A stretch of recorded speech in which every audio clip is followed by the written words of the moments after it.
جو لوگ اللہ پر ایمان لائے، کہے کہ ہمارا رب اللہ ہے، پھر اس پر جم جائے، ان پر فرشتوں کا نزول ہوتا ہے، نہ کوئی غم کرے نہ خوف، خوشیاں مناؤ جنت کی جس کا تم سے وعدہ کیا گیا تھا۔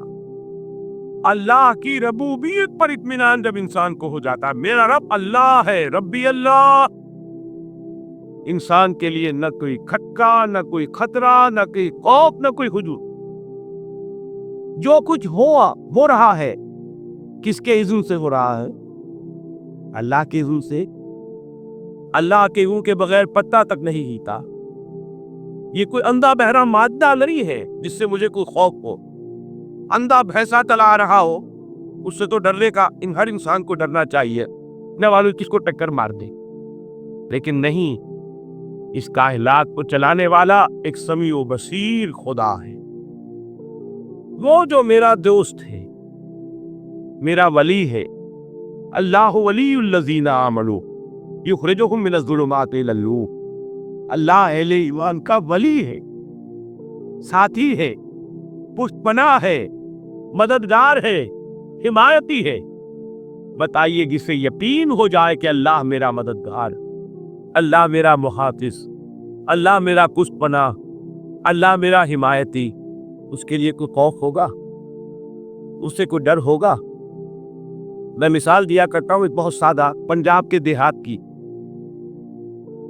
وہ بڑا چودھری ہے اور کوئی غریب کسان ہے۔ اس غریب کسان کے جانوروں کو ہر وقت اندیشہ ہوگا چوری کا، کوئی میری بھینس کھول کر نہ لے جائے، کوئی میرا بیل کھول کر نہ لے جائے۔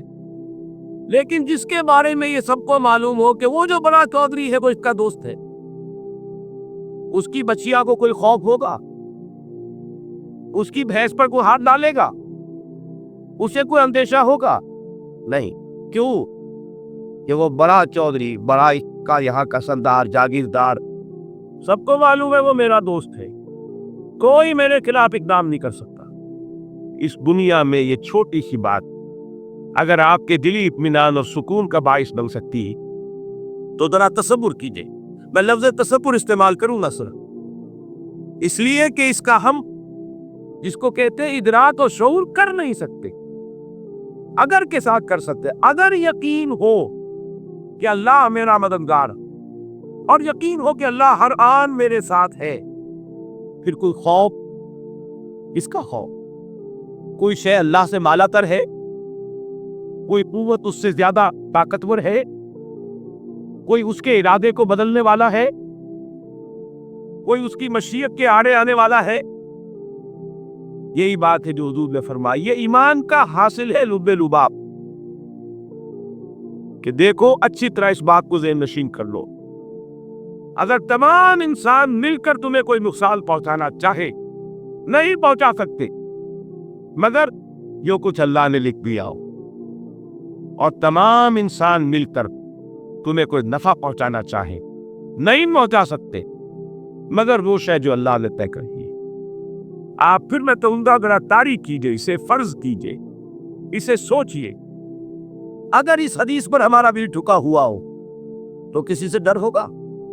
یہ مجھے نقصان نہ پہنچا دے، یہ میری رپورٹ خراب نہ کر دے، یہ میری انکریمنٹ نہ رکوا دے، یہ میرا یہ نہ بگاڑ دے، یہ میرے یہ نقصان نہ پہنچا دے، اس کا ڈر، اس کا ڈر، اس کا خوف، اس کی خوشامد، اس کے لیے دا کر طرح طرح سے اپنی عزت نفس کو ذلیل کروانا اس کے سامنے۔ یہ سب کچھ کیوں کرتا ہے انسان؟ جب سمجھتا ہے کہ اس کے ہاتھ میں میرا کوئی نفع، اس کے ہاتھ میں میرے لیے کوئی ضرر ہے، یہ مجھے کوئی جدن پہنچا سکتا ہے، یہ مجھے کوئی نقصان پہنچا سکتا ہے، یہ میرے کوئی کام بنا سکتا ہے، یہ میری کوئی ضرورت پوری کر سکتا ہے، اسی کا نام شرک ہے۔ جہاں آپ نے یہ سمجھا کہ غیر اللہ کے اندر کوئی طاقت موجود ہے، وہی شرک ہے۔ بتوں سے کچھ کو امید ہے، خدا سے لا امیدی، مجھے بتا تو صحیح اور کافری کیا؟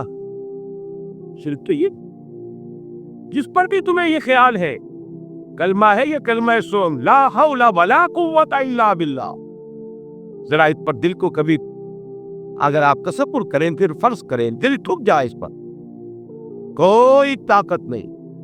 یہی بات تھی جو شیخ عبد القادر جیلانی رحمۃ اللہ علیہ نے اپنی وصیت میں اپنے بچے سے کہی.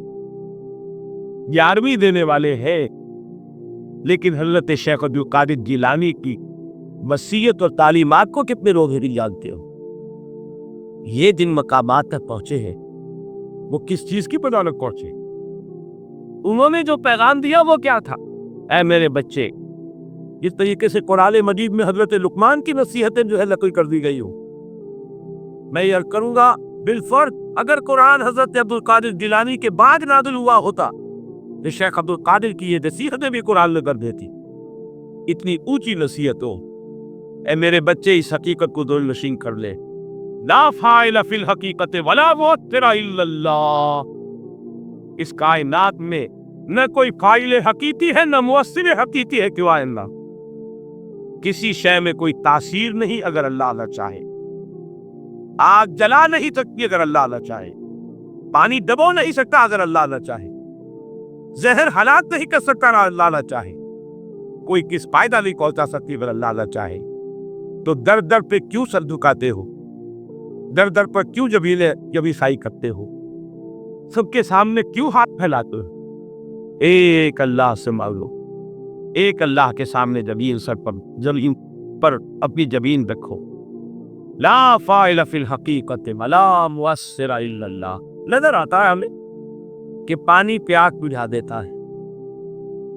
پیاس بجھانے کی صلاحیت پانی میں نہیں ہے، اللہ کے اذن سے. کھانا بھوک مٹا دیتا ہے، بھوک مٹانے کی صلاحیت کھانے میں نہیں ہے، اس میں رب ہوئے. یہی یقین تھا.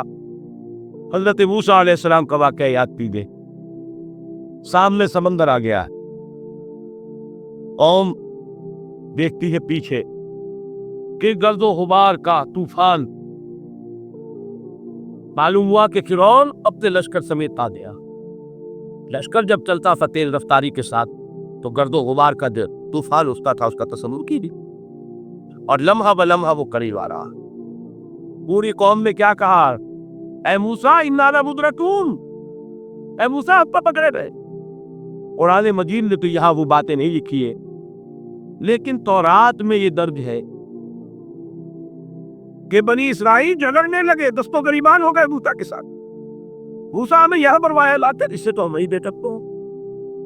وہاں کھانے کو ملتا تھا، زندگی تو تھی، بیگار ہم کر رہے تھے، موت تو نہیں تھی.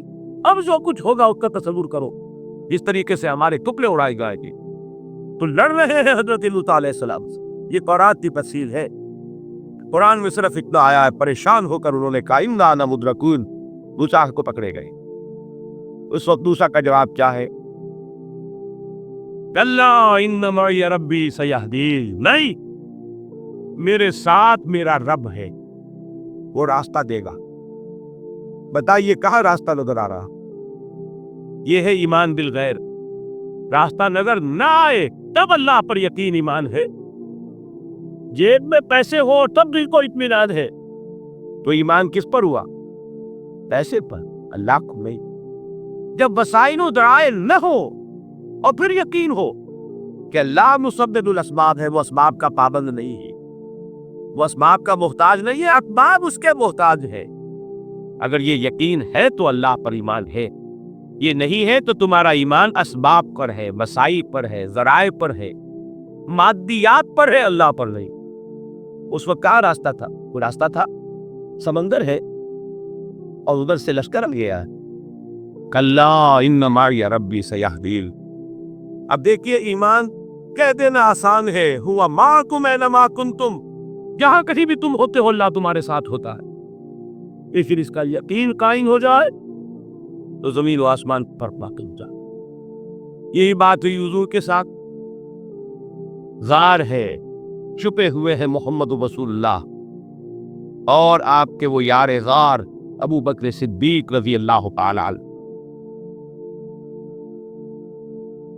اکمال نے حضرت ابو بکر کی شان میں چند اشعار کینسل ہو، لیکن واقعہ یہ ہے کہ بھاری بھاری لظموں پر اور قصیدوں پر بھاری قریب